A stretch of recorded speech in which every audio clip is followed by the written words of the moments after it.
I'm Donald McCorkindale, Minister at Ardgour and Kingairloch, linked with Morvern, linked with Strontian, and Presbytery Clerk here in Lochaber.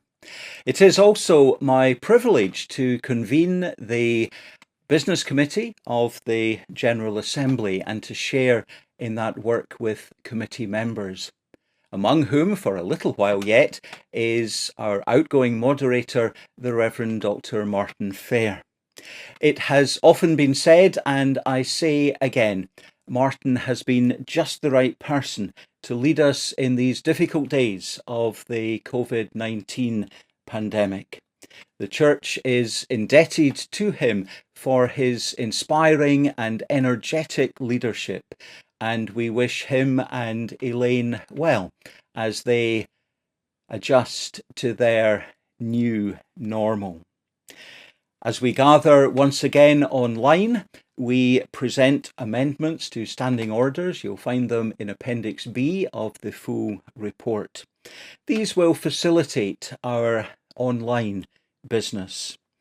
Sadly, once again, we are unable to share together in unaccompanied singing, so much a part of our large gathered assembly.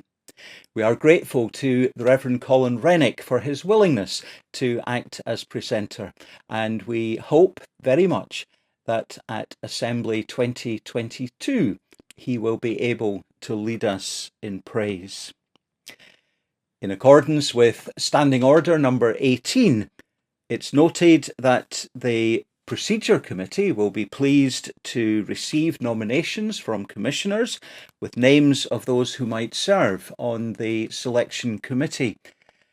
The Procedure Committee will consider these and bring forward the names of those who will serve on the Selection Committee, should there be the need for a special commission or other body to be selected during our proceedings. You'll all have heard the one that asks, how many Presbyterians does it take to change a light bulb?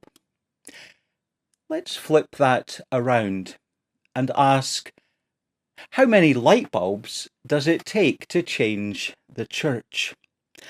Light bulb moments, ideas, pilot projects, and other initiatives have punctuated our church life in recent decades, often to have been kicked into the long grass.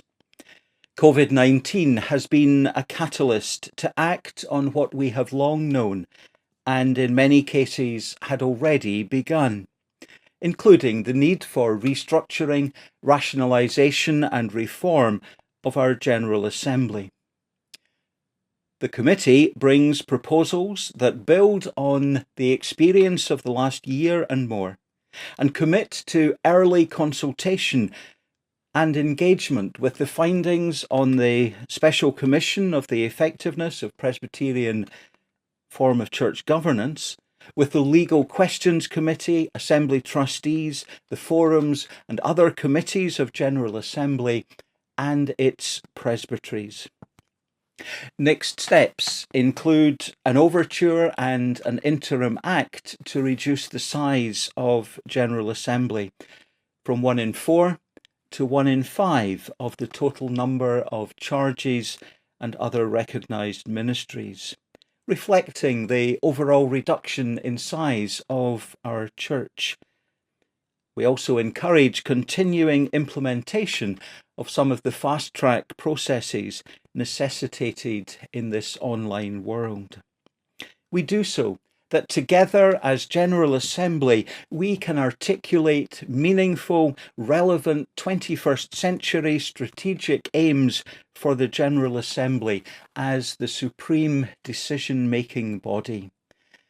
I and others in ABC have appreciated recent conversations with some in our sister Presbyterian denominations, many of whom, even in pre-COVID times, have a commissioner-led sifting process to ensure that debate is focused on the significant and important rather than the routine and uncontroversial business.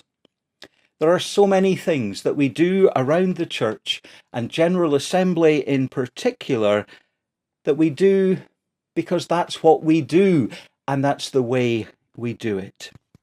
I've started a file entitled GA Why, and will be adding to it during this General Assembly as I encounter the opportunities to reflect on whether some things really have to be done, and if so, might they be done more effectively and more efficiently. And I would encourage you to assist the committee in that process. Message me with your thoughts when you're thinking, why do we do it that way?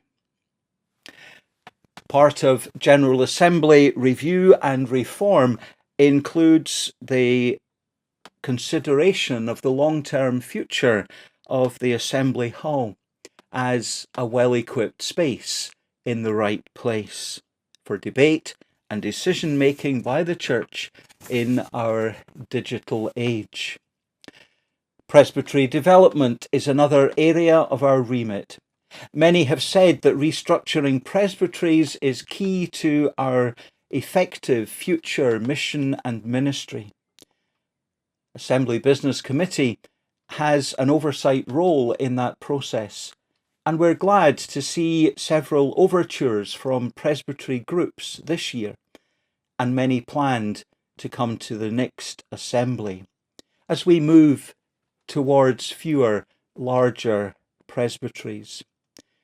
We're grateful to the Principal Clerk for his continuing facilitation of presbytery reform and restructuring.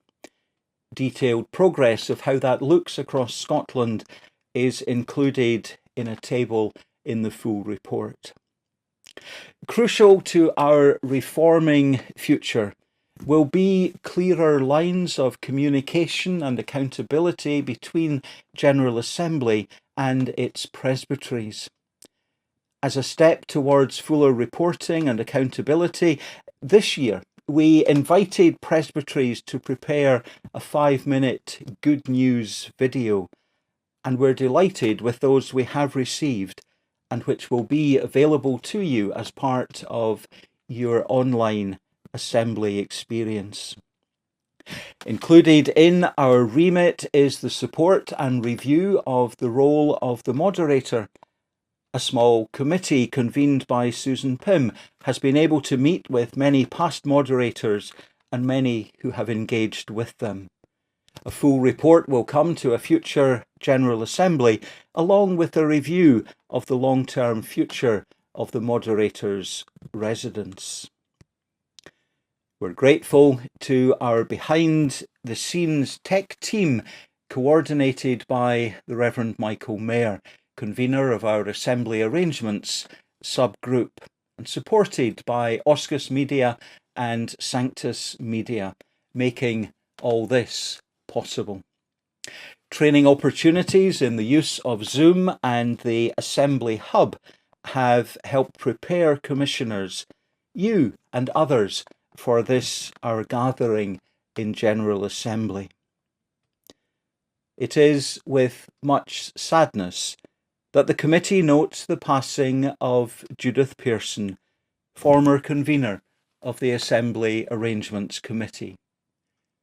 Judith will be fondly remembered for her gentle and gracious impact on the life of the Church.